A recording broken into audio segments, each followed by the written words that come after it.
नमस्कार। प्रादेशिक समाचार के साथ मैं ज्ञानेश्वर प्रसाद श्रीवास्तव। पहले मुख्य समाचार। प्रधानमंत्री नरेंद्र मोदी आज तमिलनाडु के राम सेतु निर्माण स्थल अरिचल मुनाई में रहेंगे उपस्थित। कोदंड रामास्वामी मंदिर का भी करेंगे दर्शन। जमीन घोटाला मामले में प्रवर्तन निदेशालय ने कल रात 8 बजे तक मुख्यमंत्री हेमंत सोरेन से की पूछताछ। ईडी ने दर्ज किया बयान। मुख्यमंत्री ने पार्टी कार्यकर्ताओं से कहा, करेंगे डटकर सामना। मौसम विज्ञान केंद्र ने राजधानी रांची समेत राज्य भर में अगले 3 दिनों तक कोहरा छाये रहने की जताई संभावना। और झारखंड रणजी क्रिकेट टीम के खिलाड़ी कुमार कुशाग्र का चयन भारतीय क्रिकेट की ए टीम में। और अब समाचार विस्तार से। प्रधानमंत्री नरेंद्र मोदी आज सुबह करीब 9:30 बजे तमिलनाडु में अरिचल मुनाई जाएंगे। यह वही स्थान है जहां राम सेतु का निर्माण हुआ था।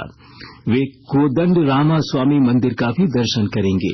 वे मंदिर में करीब 10:30 बजे विशेष दर्शन और पूजा कार्यक्रम में हिस्सा लेंगे।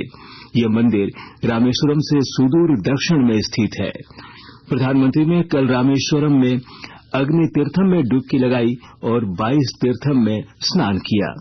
उन्होंने श्री रामनाथ स्वामी की प्रतिमा के समक्ष विशेष पूजा की और श्रद्धांजलि अर्पित की। वे 8 राज्यों के रामायण के सांस्कृतिक प्रस्तुतिकरण कार्यक्रम में भी शामिल हुए। प्रधानमंत्री रामेश्वरम में रामकृष्ण मिशन में ठहरे। जमीन घोटाला मामले में प्रवर्तन निदेशालय की टीम ने मुख्यमंत्री हेमंत सोरेन से रांची स्थित उनके आवास पर करीब 7 घंटे तक पूछताछ की। ईडी के अधिकारियों ने कैमरे की निगरानी में मुख्यमंत्री का बयान लिया। कल रात 8 बजे पूछताछ समाप्त होने के बाद मुख्यमंत्री हेमंत सोरेन झारखंड मुक्ति मोर्चा के कार्यकर्ताओं से मिले और कहा कि न डरेंगे न झुकेंगे। उन्होंने कहा कि राज्य में चुनी हुई लोकतांत्रिक सरकार को अस्थिर करने की कोशिश की जा रही है, जो सफल नहीं होगा। पूछताछ के दौरान भारी संख्या में झारखंड पुलिस और पारा मिलिट्री फोर्स को लगाया गया था। उधर ईडी मुख्यमंत्री के बयान को दस्तावेजों से मिलान करेंगे। इसके बाद एक बार फिर उनसे पूछताछ हो सकती है। राष्ट्रपति द्रौपदी मुर्मू कल 19 असाधारण बच्चों को प्रधानमंत्री राष्ट्रीय बाल पुरस्कार से सम्मानित करेंगी। इन बच्चों को कला और संस्कृति, वीरता, नवाचार, सामाजिक सेवा और खेलों में असाधारण उपलब्धियों के लिए चुना गया है। पुरस्कार पाने वाले बच्चों में 9 लड़के और 10 लड़कियां हैं, जो 2 आकांक्षी जिलों सहित 18 राज्यों और केंद्र शासित प्रदेशों के हैं। ये पुरस्कार 5 से 18 वर्ष तक की उम्र के बच्चों को दिए जाते हैं। प्रधानमंत्री नरेंद्र मोदी 23 जनवरी को प्रधानमंत्री राष्ट्रीय बाल पुरस्कार विजेताओं के साथ बातचीत करेंगे। दक्षिण पूर्व रेलवे के आद्रा रेल मंडल तथा रांची रेल मंडल में विकास कार्य को लेकर रेलगाड़ियों के समय में आंशिक बदलाव किया गया है। रांची रेल मंडल के मूरी कोटशिला रेलखंड पर फुट ओवरब्रिज के निर्माण कार्य के कारण ट्रेन संख्या 13351 धनबाद अल्लापूजा एक्सप्रेस कल अपने निर्धारित प्रस्थान समय से धनबाद से 1 घंटे विलंब से खुलेगी। ट्रेन संख्या 13503 वर्धमान हटिया एक्सप्रेस कल अपने निर्धारित समय से 1 घंटा विलंब से वर्धमान से प्रस्थान करेगी। इधर ट्रेन संख्या 13320 रांची दुमका एक्सप्रेस कल अपने निर्धारित समय से 30 मिनट विलंब से रांची से प्रस्थान करेगी। इसके अलावा ट्रेन संख्या 18601 टाटानगर हटिया एक्सप्रेस दिनांक 22, 23, 24 और 27 जनवरी को अपने निर्धारित मार्ग चांडिल पुरुलिया कोटशिला मूरी के स्थान पर परिवर्तित मार्ग चांडिल गुंडा विहार मूरी होकर चलेगी। वहीं ट्रेन संख्या 18035 तथा 18036 खड़गपुर हटिया एक्सप्रेस का दिनांक 23, 27 और 28 जनवरी को खड़गपुर से आद्रा स्टेशन तक ही परिचालन होगा। आकाशवाणी के ताजा तरीन समाचारों के लिए आप हमारी वेबसाइट newsonair.com पर लॉग इन कर सकते हैं। ताजा समाचार X handle @AIR news alerts और Facebook page All India Radio news पर भी उपलब्ध है। आप प्रादेशिक समाचार एकांश के X handle @AIR News_ Ranchi और फेसबुक, इंस्टाग्राम पेज तथा YouTube channel AIR News Ranchi पर भी हमारे बुलेटिन सुन सकते हैं। प्रादेशिक समाचार आप आकाशवाणी रांची से सुन रहे हैं। शेष समाचार इस विराम के बाद।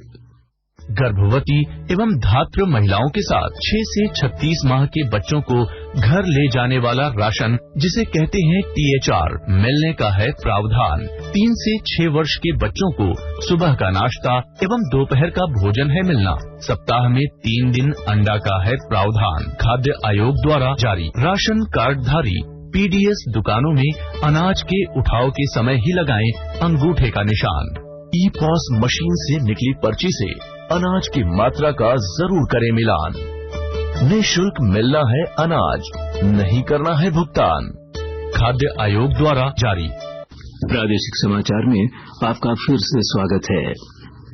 कोडरमा जिले में पहली बार बृहद पैमाने पर पुस्तक मेला का आयोजन किया जा रहा है। विस्तृत जानकारी के साथ हमारे संवाददाता।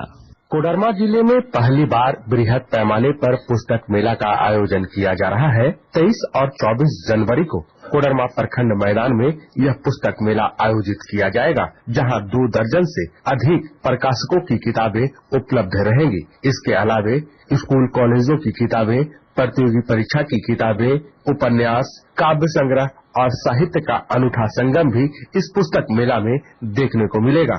पुस्तक मेला में प्रवेश पूरी तरह से निःशुल्क है।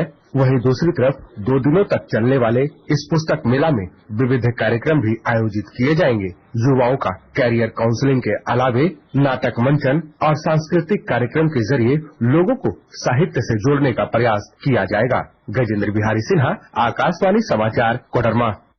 मौसम विज्ञान केंद्र ने राजधानी रांची समेत राज्य भर में 24 जनवरी तक सुबह में कोहरा और बाद में आंशिक बादल छाये रहने और मौसम के शुष्क रहने को लेकर संभावना जताई है।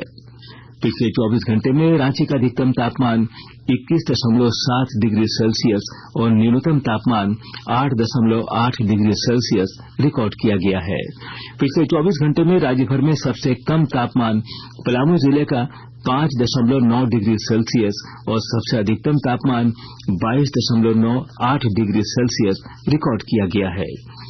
रांची मौसम केंद्र के अधिकारी अभिषेक आनंद ने बताया कि आगामी 24 जनवरी तक राज्य में न्यूनतम तापमान में कोई बदलाव होने की संभावना नहीं है।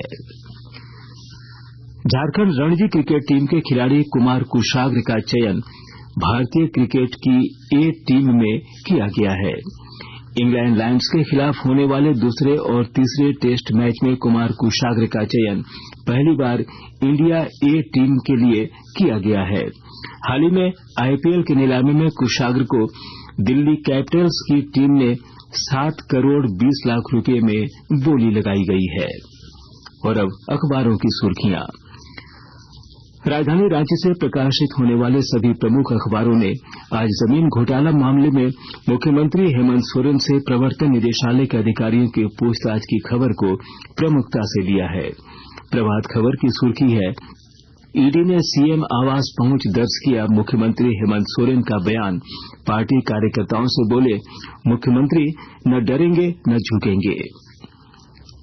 दैनिक हिंदुस्तान और दैनिक जागरण ने अपने पहले पृष्ठ पर प्रकाशित किया है, ईडी की कार्रवाई, जमीन घोटाले में हेमंत से 7 घंटे पूछताछ।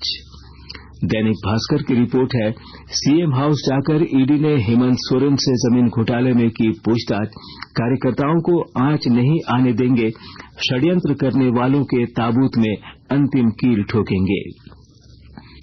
रांची एक्सप्रेस ने अपने पहले पृष्ठ पर प्रकाशित किया है, मुख्यमंत्री सौंपेंगे युवाओं को ऑफर लेटर। राष्ट्रीय नवीन मेल ने अपने पहले पन्ने पर प्रकाशित किया है, ईडी असंतुष्ट, फिर आमना सामना संभव। अंग्रेजी अखबार हिंदुस्तान टाइम्स केंद्रीय गृह मंत्री अमित शाह के बयान का हवाला देते हुए लिखा है, म्यांमार के बॉर्डर पर लगाया जाएगा घेरा। साथ ही अंग्रेजी अखबार द टाइम्स ऑफ इंडिया ने भी प्रकाशित किया है, ईडी ने 7 घंटे तक की मुख्यमंत्री से पूछताछ। और अब अंत में मुख्य समाचार एक बार फिर। प्रधानमंत्री नरेंद्र मोदी आज तमिलनाडु के राम सेतु निर्माण स्थल अरिचल मुनाई में रहेंगे उपस्थित। कोदंड रामास्वामी मंदिर का भी करेंगे दर्शन। जमीन घोटाला मामले में प्रवर्तन निदेशालय ने कल रात 8 बजे तक मुख्यमंत्री हेमंत सोरेन से की पूछताछ। ईडी ने दर्ज किया बयान। मुख्यमंत्री ने पार्टी कार्यकर्ताओं से कहा, करेंगे डट कर सामना। मौसम विज्ञान केंद्र ने राजधानी रांची समेत राज्य भर में अगले 3 दिनों तक कोहरा छाये रहने की जताई संभावना। और झारखंड रणजी क्रिकेट टीम के खिलाड़ी कुमार कुशाग्र का चयन भारतीय क्रिकेट की ए टीम में। इसके साथ ही आकाशवाणी रांची से प्रादेशिक समाचार का ये बुलेटिन समाप्त हुआ। नमस्कार।